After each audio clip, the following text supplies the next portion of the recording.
Why is Sony praised for mediocrity? Oh yes, this is gonna be fun. I never played Astrobot before, but I like platformer games. I like the Pac-Man one. I like the SpongeBob one. I like Mario, obviously. I like Sonic. Okay, you know. First of all, I want to say I don't have Astrobot. I don't hate Astrobot. If Astrobot comes to PC, I'll probably play it. They'll probably put it on PC most likely. And I am not a fanboy or a console warrior, but this comes how Astrobot gets so much critical praise. I really don't understand. I can't wrap my head around it. Sony has been making fun of Nintendo and their childish games for 30 years. The little developers of Astrobot really think Nintendo and Mario. Yeah, and also, Sony is a rival company to Nintendo. Of course, they're going to be fighting Nintendo and competing with them. Okay, Sega did that throughout the whole 90s, and Sega and Nintendo are now best buddies. So, it's really just a corporate rivalry because they want to, sell more consoles than the other. And everyone knows that this makes it even more bizarre that Sony is desperately in need of new fresh IPs and games. They just copy Nintendo. By your logic, Sonic is a copy of Mario. Okay, if we're using the same logic here, I know Sonic and Mario have very different gameplay styles, but Sonic and Mario are both platformers. Is Sonic a ripoff of Mario? Okay, no, Sonic is not. Is Crash Bandicoot a ripoff of Mario? We can use that question too. Okay, is Banjo-Kazooie a ripoff of Mario 64? Whereas I know you guys are the plays endlessly. Okay, endlessly Banjo-Kazooie. Okay, but realistically, by your logic, Banjo-Kazooie is a ripoff of Mario 64.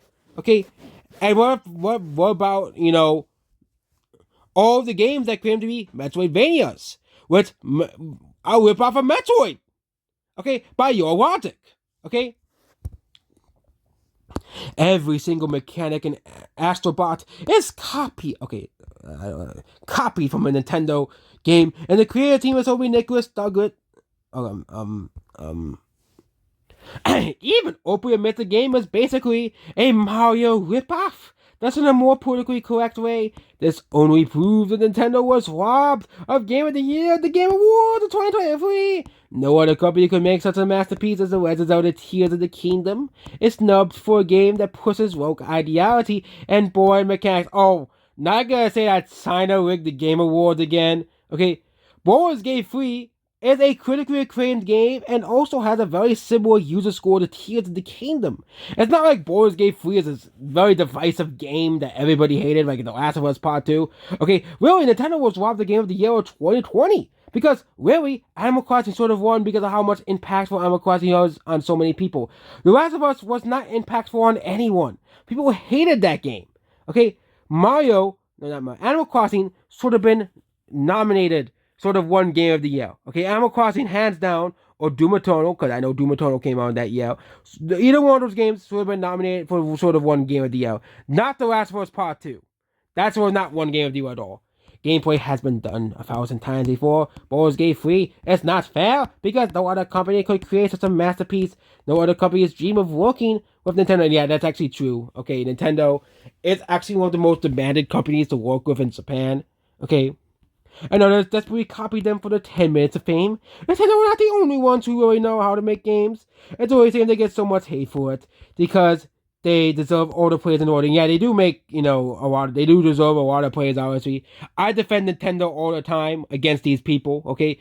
But attacking Astrobot because it's a quote-unquote ripoff of Nintendo is pretty funny because we can say the same about Sonic, okay? Which is, pretty funny because you can say the same about Crash Bandicoot, which, and Banjo-Kazooie, okay? And especially Mega Man, okay? And I say every platform is a ripoff of Mario for crying out loud, okay? But, let's talk about Pac-Man World, too, which you can say is a ripoff of Mario 64. You really want to go this route where you want to say every platform is a ripoff of Mario, and, also, let's not forget that Undertale could be technically classed as a ripoff of Earthbound, too. Okay? The characters Ness and Frisk and Kara were the same suits. Okay? Therefore, it's a ripoff of Earthbound. Yeah, I really don't so. And Baldur's Gate 3, that's just a year ago. Move on from it already. Okay? Move on from the freaking Game Awards of 2023. But they never will. Okay? Goodbye.